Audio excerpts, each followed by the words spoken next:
I don't know the whole story. The attorneys know more than me, the family knows more than me. But from what I have heard over the last 4 days and 5 days total, is that several people failed her. I don't know where her mother is. I don't know anything other than that she was forced to live in a home where she was not protected or given the adequate attention and love. I don't know where her father is. I don't have any mention of him in her life, no presence. To Cordell, AKA King, and all the men who saw Jarvis Butts hanging out and always around these young girls, including NaZiyah, and his 9-year-old daughter going up to the shop to clean up the shop. The school counselor who never showed up, or the person who was supposed to show up if that counselor was absent, after NaZiyah was on the floor on the day she went missing, saying that she needed to speak to someone and speak to a counselor. There's no mention of CPS, but I wonder what their involvement was over the years, because this was not just a one-year thing. There are text messages at least from 2022. To her adoptive grandmother, NaZiyah Harris, whose testimony, in my opinion, was very questionable. I understand why the people put her on the stand to establish NaZiyah's residence and the houses on Bedford and the regular routine, to establish also that NaZiyah was not a runaway child, that she was not a bad kid. I do believe she adopted NaZiyah. I do believe that she had 6 kids in the house. I believe that NaZiyah had on a dark hoodie the day she went missing, and that she had on red and black Nikes that day. What is hard to believe is that the defendant never came into the house as she testified. And there was also a minor that testified that he did as well. Text messages that show between him and NaZiyah that he did in the basement, saying he was going to the shower, stealing her panties. He was always lurking around that house and asking for Janiyah and Zaniyah, from what I know. I even thought about the breakfast routine and saying that all the kids like eating breakfast at school. Did they have a choice? I don't know. But to always send those girls up there to clean up the shop raises questions. And how were there 2 women in that house who have birthed children themselves who did not notice that NaZiyah was pregnant, and I believe she was, and not having her period anymore?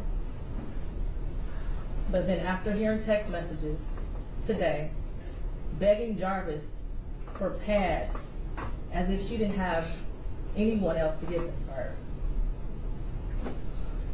And what stood out the most was when NaZiyah Harris stood on the stand, and she learned around 6 p.m. that NaZiyah did not come home from school, and said she looked around for her and decided to wait until the next morning to call the police. Without a tear, without emotion, or any expression of being devastated. And to her Aunt Shannon, who also showed no emotion, expression of being devastated from NaZiyah going missing.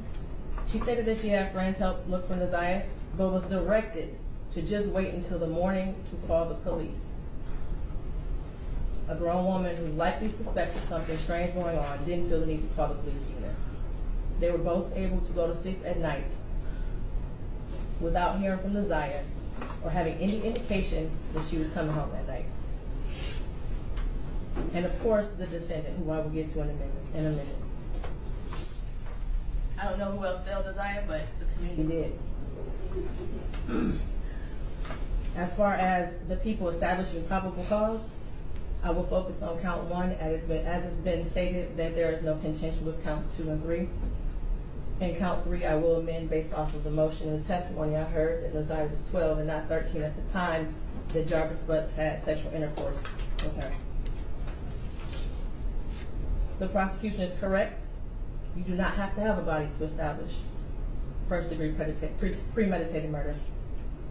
It would have been a much shorter exam had her body been found, but this is where we are. In the last 365 days, no text messages. We all heard today and yesterday that she was very active and frequently texted. No social media for a year. We heard through testimony that she was also active on social media. No phone calls. which she was also able to do according to testimony.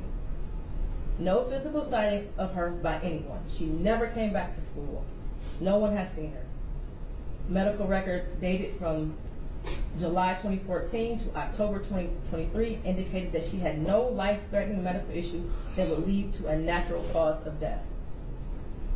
The black hoodie found in the area of 7 Mile and Bird with her DNA and blood on it. The holes in the hoodie consistent with some sort of struggle, violence, or weapon being used. And we know that there were no holes in that hoodie when she wore it to school. We saw a picture of her in a black hoodie on her last day that everyone saw her. I do believe her grandma testified truthfully about the sweatshirt that she had on and that was practically new. And the border agent who said that no evidence of animals would have destroyed the clothing or the shoes to possibly lead to animals tearing up that hoodie. The clear glasses found in the blue Nissan the day after she went missing. The behavior of the defendant when he snatched those glasses. They looked exactly like the glasses she had on in her last picture, according to the witness. The shoes that her brother described as the same shoes that were found also in the area of 7 Mile and Bird